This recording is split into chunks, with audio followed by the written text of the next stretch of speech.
Hey everyone, it's Ava and I'm here with Joy Macko of Apache Tall Creative, and you're watching On the Spot Interviews.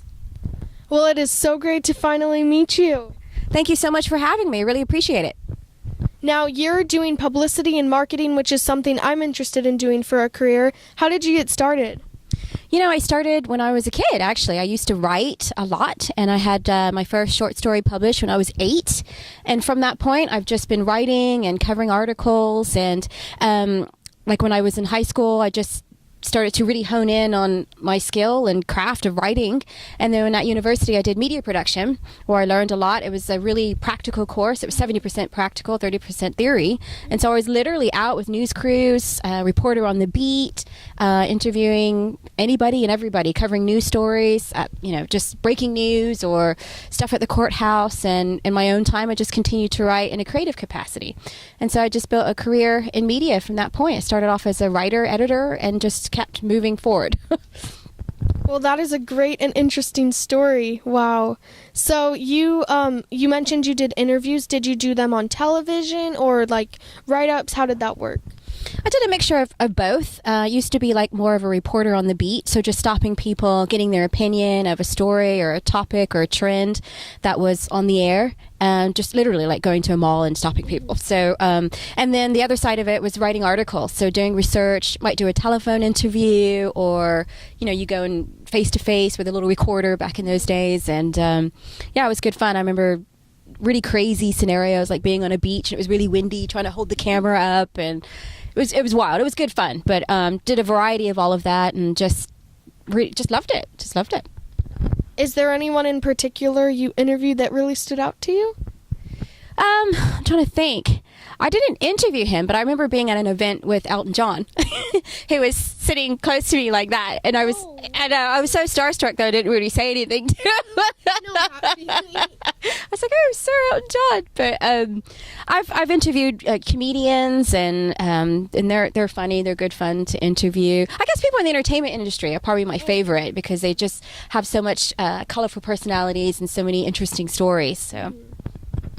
So, from a marketing standpoint, when you were doing those interviews, I'm sure you wanted them to get out there. What techniques did you use? Because nowadays there's Twitter and Facebook for me, but I'm curious, like, what did you use back then? Not saying you're old, I'm just saying, like, I know that Twitter wasn't around, like, however many years ago. Well, no. I guess when I first started, no, it was basically, like a piece to cam, like now. Just put a video up and it would be broadcast for, whoever I was working for at the time. I'd worked for various independent production companies, doing travel logs and so forth. So, just whatever broadcast capacity was at the time. In a print capacity would be newspapers, and I've covered a lot for different magazines as well, but I'm not that old. So from the millennium forward, I worked in a digital capacity online. I worked for a lot of lifestyle websites and stuff, covering lifestyle stuff, relationships, health, diet and fitness was a lot of things I did. And yeah.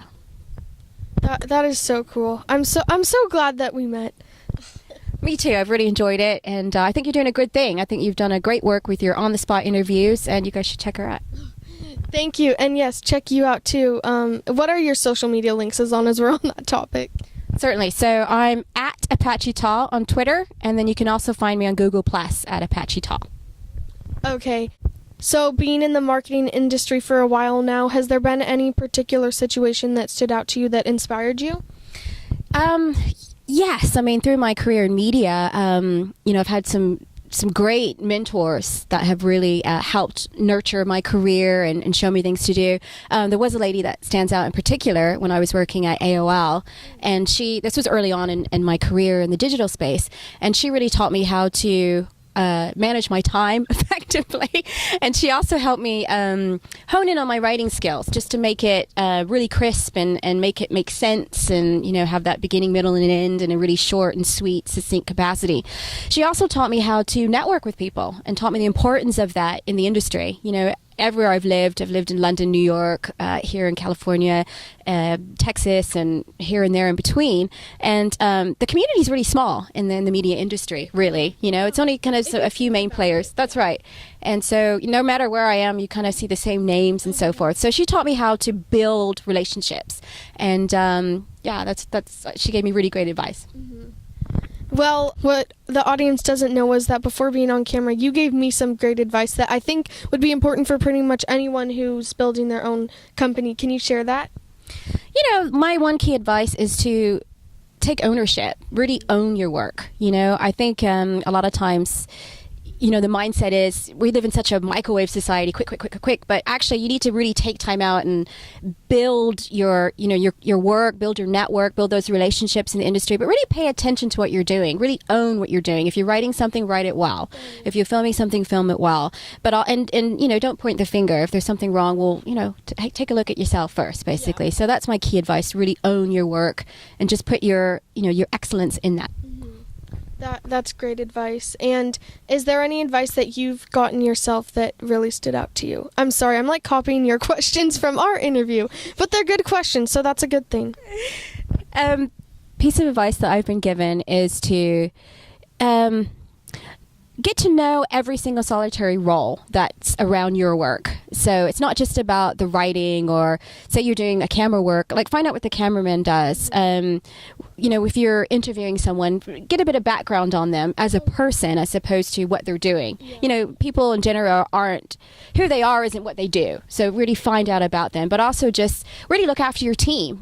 Everybody's involved in getting the work done, no matter what their role is. Just treating everybody like you want to be treated. And so I think that's that's the best advice I've been given anyway. Well, now I can add that to my list of how to really be successful in this hard industry. And you were also on NBC on the Today Show. Do you mind sharing your story with us about that? Certainly. Yes. I was on the Today Show, and they were covering a humanitarian story on families that had been estranged for a long time. So my twin sister and I were adopted out of the family when we were very young, and so we were reunited live with our birth mother on the Today Show, and it was a grand experience. It was all live, and so everything was it was surreal, actually, because that's the first time we'd ever seen her when they rode the tape before the live segment, and it was a great experience. And it's just one of those things totally embraced into my mind for a long time, because they really did a good job on it as well, NBC. They were really respectful of the circumstances. At the time, when we found our birth family, our mother was literally on her deathbed and our father was incarcerated. So it really hit the headlines. It was a good story because of that kind of really, ridiculous circumstances. Yeah. We were living in England at the time, so it was kind of, girls find mother, father incarcerated, mother on deathbed, girls abroad, and so they pieced it all together very nicely. So it was a good experience. Yeah, it was a beautiful story, and it's great that it was on TV, so you can look back on it pretty much whenever you want, which is great. Well, I wanted to thank you so much for talking with me, and is there anything else you'd like to include in this interview? Just, if you're wanting a career in media and does such a great job like Ava, just go for it, just make it happen. Well, thank you so much, and I'm sure I'll see you very soon again.